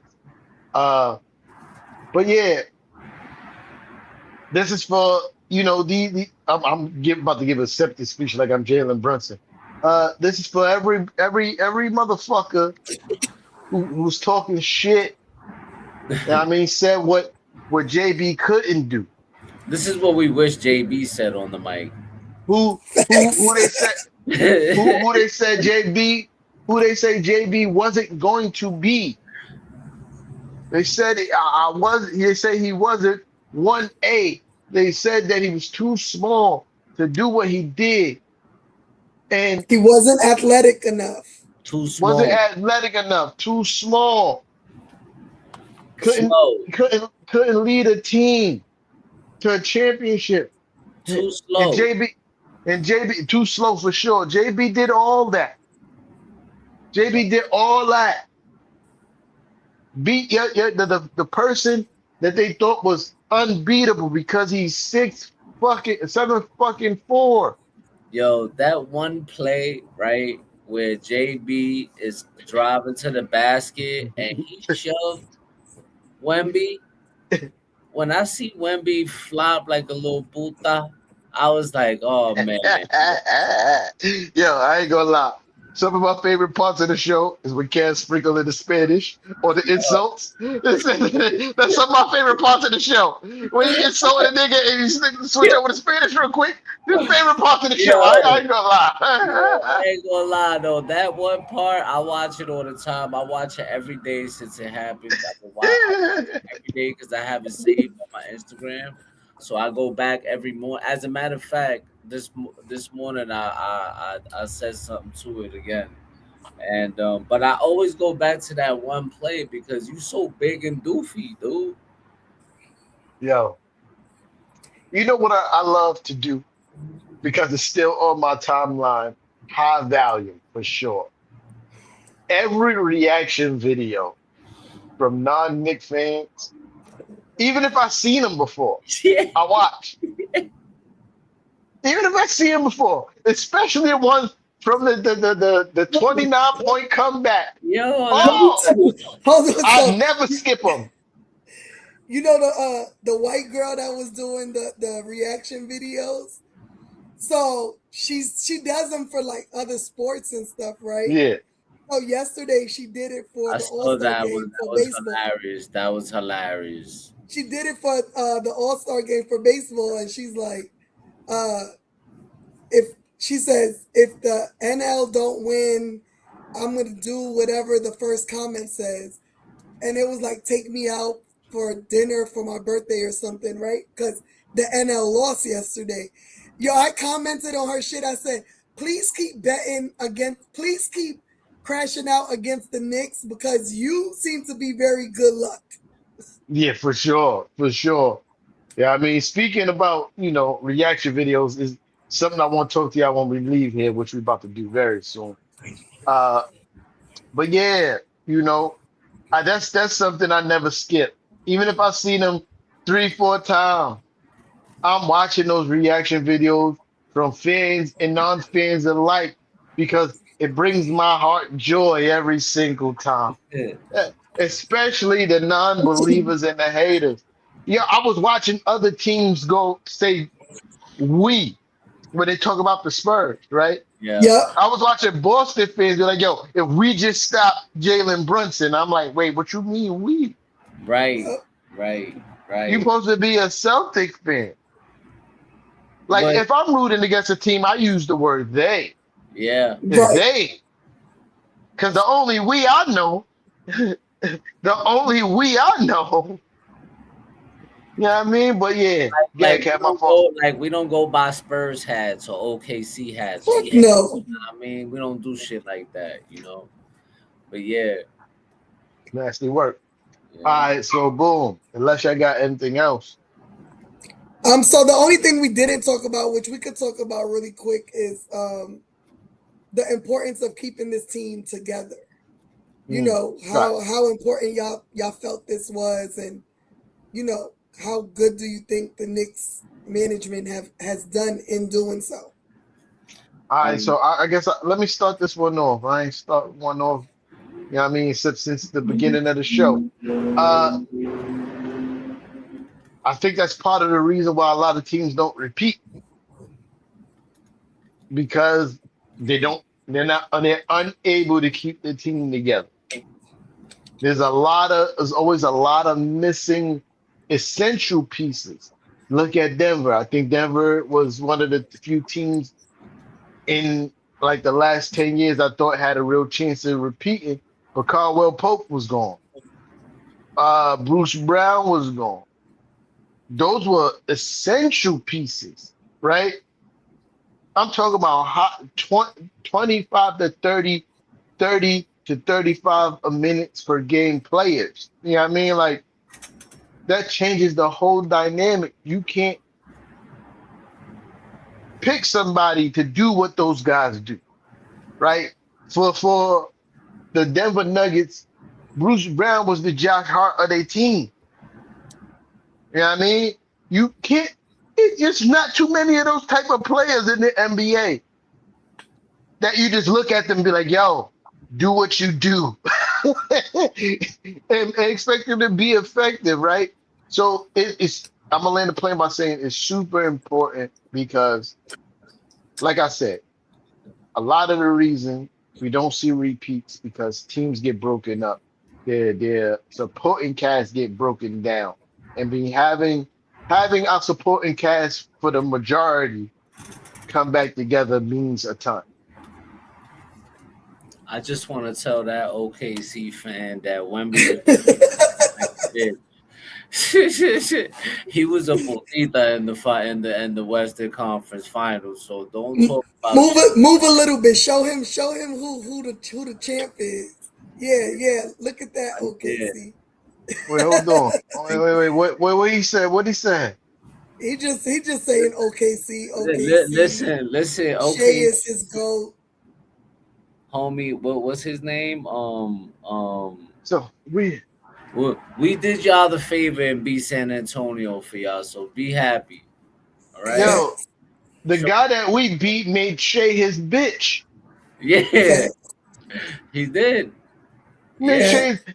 Shay scared to death, scared to look. He shook. You know, Shay is definitely a halfway crook for sure. and listen, San Antonio was fully healthy and we beat them in 5. So just imagine what we would have did to y'all. Facts. How you say whipping in Spanish, Kev? Una pela. Yeah, say it again. Cocotazo. Una pela. Yeah. That's what it would have been. I Una ain't gonna pronounce pela. it because I'm gonna fuck it up. But yeah, that's what it would have been. J Dub, AJ Mitchell, both would have got all the smoke. Yeah. Everybody got the Yeah, smoke, bro. Every single team that was in front of us got the smoke. And shout yeah, out to the Hawks fan in the chat. He's showing wild He's love to showing us. mad love, and I for appreciate sure, that coming from a for Hawks Word. sure, for fan. sure, Shout out to for Hawks, sure, APL678. Shout out to him. for sure, for sure. Uh, sis, to answer your own question. I mean, I think I mentioned it earlier. Super important is the chemistry issue. You want to make sure you keep that core. Not only did the guys, play well together on the court, but so connected off the court, and that's not something that you see very often. Having guys that have been able to humble themselves when they're really they don't need to be in that point of their career to like take less and play a lesser role. You don't get that, especially in this generation of players. We're not talking the 90s where guys did whatever, you know, a team needed. We're talking about a really cocky generation of basketball players who all seem to think they're the guy. You know what I mean? Um, and so, being able to keep these guys together for the most part, other than Mitch, is super important. What Mitch gave us is going to be missed, but I think we can, as a team, pick that up. You know what I mean? I don't think that's a do or die. We're going to be a ass team because we lost Mitch. I don't think that's the case.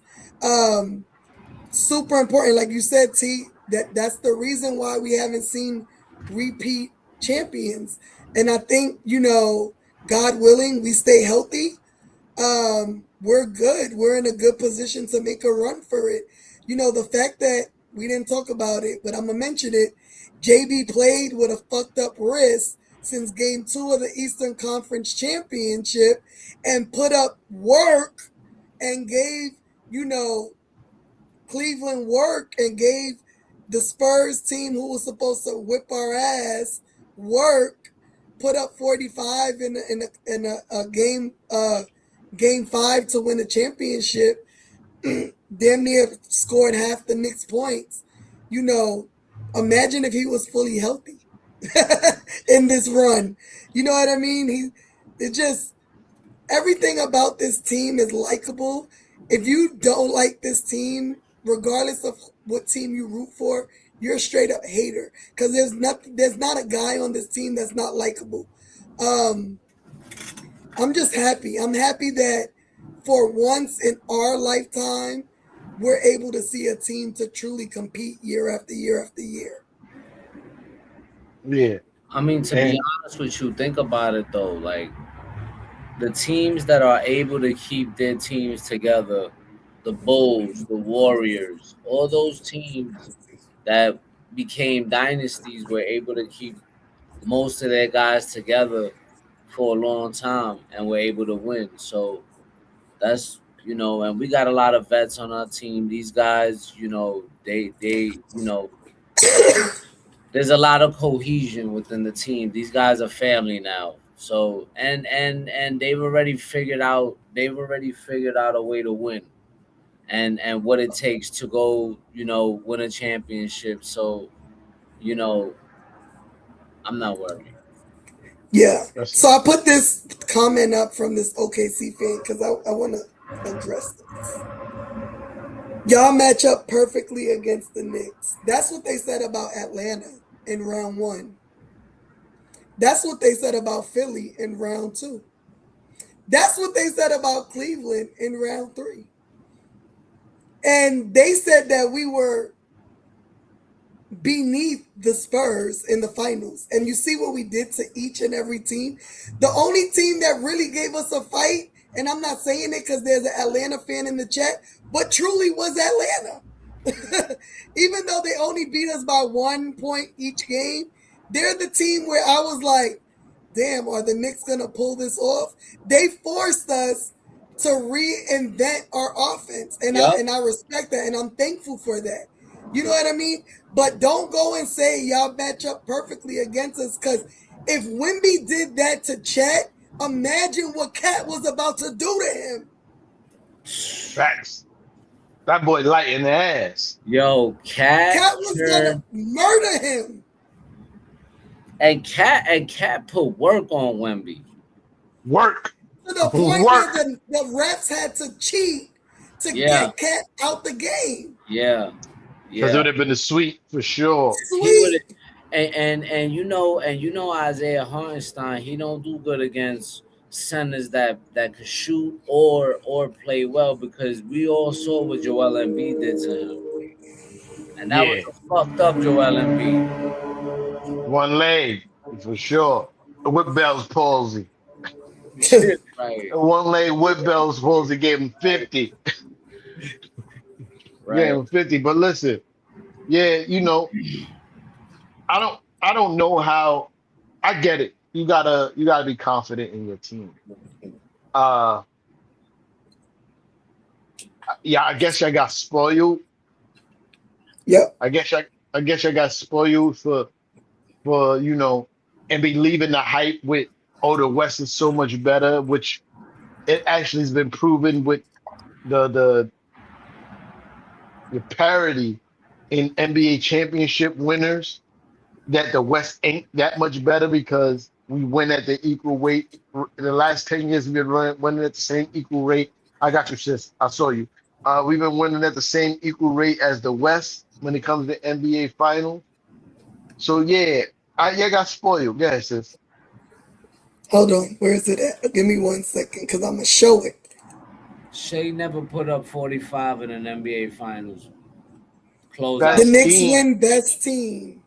Yeah. Who you thought else? Yeah. You don't have a dominant run like that. Like, Yeah. clean sweep, every category. What we talking about? Yeah.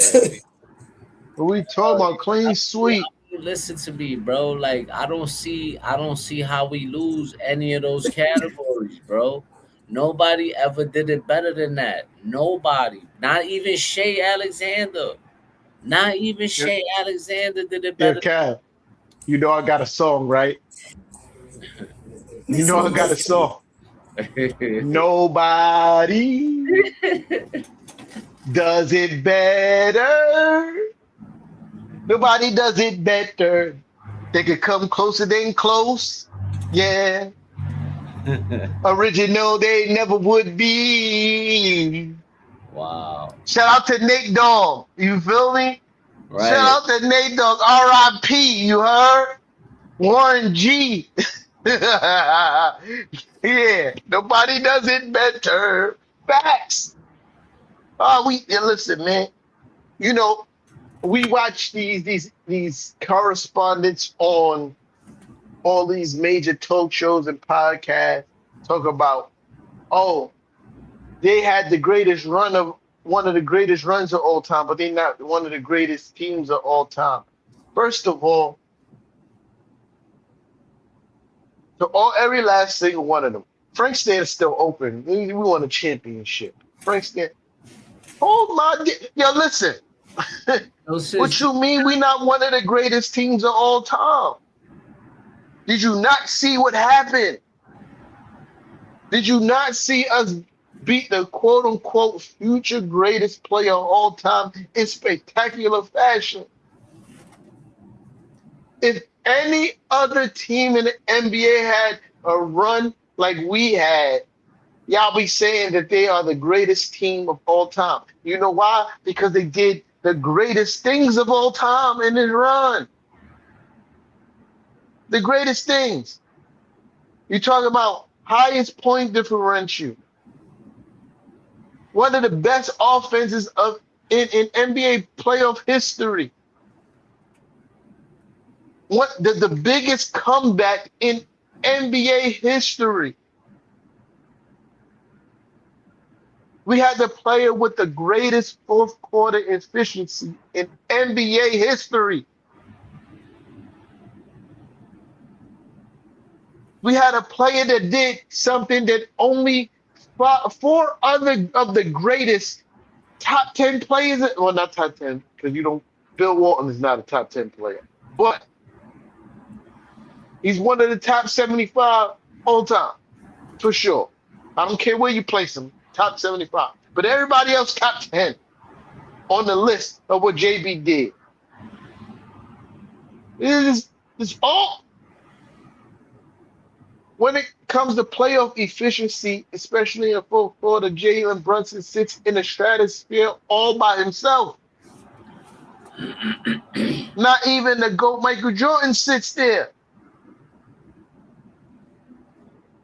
What are we talking? How is this not one of the greatest teams in NBA history?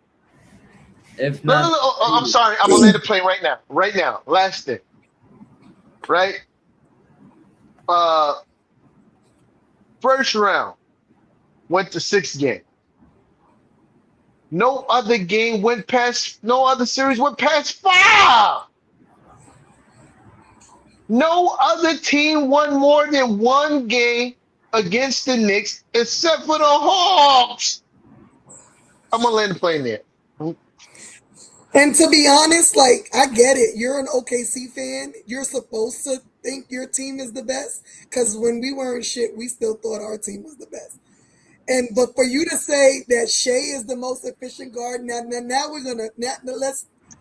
Shea is the most floppingest fucking player in this league. Let's just be 100. Shea's not efficient. He requires to be going to the line 1,000,000 times a game. He actually is the one that fucks up the game, and unfortunately, stupid ass fans put Brunson in that category, which is 100% the opposite. And if you really want to talk about it, let's talk numbers. Because clearly you don't watch the Knicks. So let's talk numbers, because when you look at numbers, Jalen Brunson's numbers and Shea's numbers mirror each other. So you cannot, in the right mind, say that Shea is a better player than Brunson. Actually, Brunson is better because he doesn't even have to go to the line 15 times a game. Sis, you had the stats. You could just put up the stats. You had it. I don't have it no more, but it literally mirrors. Yeah. Literally. Because we had it up here one time. It literally mirrors, and we're talking about Jalen Brunson, who's 6 foot, who's left-handed, because people don't really mention left-handed is its own struggle in the league of right-handed players. You know what I mean? Come on, y'all. Whoever really and truly believes Shea is that great of a player, and I feel the same way about Wemby. Whoever thinks those two are that elite of players where you don't put Brunson in that category, y'all fucking delusional. So this is where I lost a lot of respect for Shea. Even though I agree that even before seeing this, I knew and agreed that he's all-world flopper. You feel me? I still had respect for his game. But I've seen clips of him playing international basketball. And he doesn't flop in international basketball, which shows me he knows how to play the game the right way. But he refuses to because he knows he's going to get the whistle in NBA basketball. That's fucking corny. That's corny. You refuse to play through contact as an NBA player. But when you go back to Canada, and then even furthermore, I'm already mad at Canadians because my whole crib is smelling like burnt barbecue because of the wildfires in Canada. And then I just got a reminder that this fucking guy Shea is from Canada. Fuck that guy, bro. And he a flopper. Fuck that guy. Whole Chris on like burnt barbecue. I look out my window, it looked like Armageddon. Wildfires in Canada. I don't live nowhere near Canada.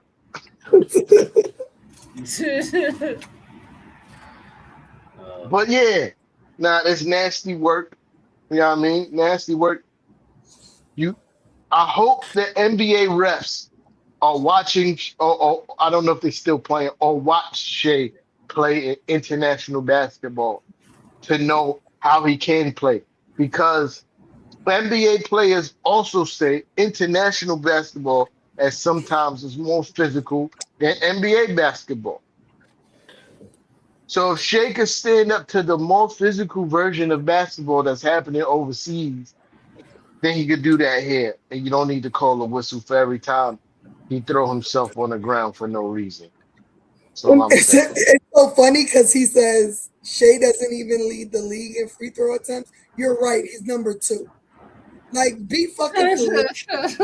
He's number 2. Luka's They just be number saying anything. Oh, one. Luka's at number 1 with 10. Shea, 10 per game. And Luka and Shea is at number 2 with 9 per game. Let's see. Jalen Brunson is at number 10 with 5.7 per game. Be fucking for real. When you talk to us on this panel, come with straight facts. Because, bro, you sound stupid. You know, haters gonna hate, haters gonna hate, man. That sucks for you to be a hater, or you could be a congratulator. But you know, I'm in champion mode all off season, shades on, hater blockers. I don't even see you. My computer even knew what time it was up, and it stopped showing me the comments from the haters, man. Hater blockers on, champion. Every time you pull up here, it dresses as champs, man, or don't address it at all. You know what I mean? So, yeah, going about your way, salty, OKC fan, because I know what you was probably thinking, right? At least the team that beat us was going to win the championship. But guess what? No such luck, because we are the champions of the world. And I got my haters blockers on because we keep on fighting to the end and we ain't got no time for losers. Because you know why? We are the champions. We are the champions. Because we are the champions of the world. Of the world, Craig. Of the world. Better luck next season. Sean, know what if y'all time make it it is. to us. If y'all make it to us. Because I don't, unless y'all do something drastic, I don't see y'all beating San Antonio again. I think what happened to y'all last year happened worse this year. I think they're going to put a bigger belt to ass this year. I don't think it goes 7. I think y'all out of here at 5 or 6. And listen, this is what I live for. This is why the shades are on, because I know they're going to find their way here. I know they're going to find their way here. Right, because it's hilarious. We have an Atlanta fan, an OKC fan, and a Spurs fan, and we don't, and nothing in our description of this show mentions any of those teams. They just found their way to us, which I appreciate the Atlanta fan because he's showing love and he's not delusional. No, OKC. Not. You know, listen, shout out to the Hawks fan. I'm sorry for you for catching the stray that I'm about to shoot right now. Pause. That's why I'm confused by the OKC fan here. The other two teams, the other two guys we beat, it makes sense for them to be here. OKC fan, it don't even make sense. You just hear hating for no reason, not congratulating. You should be a congratulator, not a hater. Facts. He walked it back a little bit. But yo, I'm out of here. I gotta go to work in the morning. Getting late. You know what I mean? 2 hours on another 2 hours again on an off-season show. We are on fire. I love it. I love it. I love it. You know what I mean? I'm not Shout out gonna to hold you. Eric. I miss watching Knicks. I hate the off seasons, period. But I really I hate ain't it gonna now lie because though. I ain't we gonna lie though, sis. I haven't hated it not one bit. I've been watching all kind of highlights. I go no, back. I'm I watching watch all highlights kind too. of. But I've been listen, man. This is the best off season I've had in 46 years. Listen. I just be going back and back and back, watch all kind of flicks, man. Forget it, man. My algorithm is Knicks, Knicks, Knicks, Knicks, oh Knicks. yeah, same. Yeah, yeah. Listen, but I get a lot of stuff in my Knicks algorithm. Yo, But it's not all Knicks. But the most I get is the reaction videos. I love them. I love them. that's Love funny that them. you say that, right? I was watching one of the videos today that we was in San Antonio, and just the reaction of every time JB hit a shot that mattered.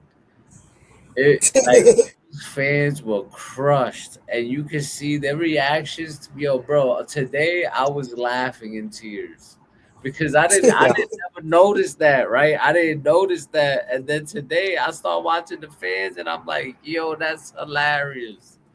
That So is, the one. Excuse me. Sorry, y'all. Uh, the one game I want to see, which is Game 5, obviously. The site I usually watch, I can't watch it, so I've been deprived of watching the Knicks win the championship 100 million times, and that's disgusting to me. Because years before I could watch the fight, I have watched the final game, the deciding game over and over again because I love hoops. And for this year, all of a sudden, the site that I go to don't have the Knicks winning the finals, so I can't watch it over and over again. And I gotta find that makes me sad because I gotta find a new site. But it's listen, I get Cam. The reason why it's the best off season for me is every time somebody want to talk crazy, guess what they gotta do? Shut the fuck up when I start speaking. Once I start talking this championship shit, they can't say nothing to me. But I got a guy. He got a podcast too. Shout out to my guy Cal. He goes by Better Down Cal. He does the sport. He does all sports. Yeah, I mean, he's a sports fanatic. Cal could talk about fucking sports for hours on end, and you don't even have to respond to my guy. He just go down the rabbit hole of sports. And shout out to Cal, man. He a fucking really good guy. But he's a Chicago Bulls fan. Like, he carried over the hate from the 90s. He really hates the Knicks. Like, but at the same time, he like, I ain't gonna say, he gave me the day. When you around, I'm gonna shut up. No, the Smokey. When you around, I'm gonna shut up. But when you leave, I'm gonna start talking again.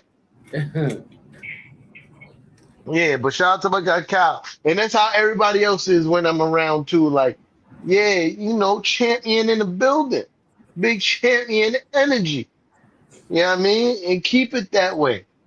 But yo, I really gotta get up out of here. I ain't gonna yeah, lie. right. Yeah, Facts.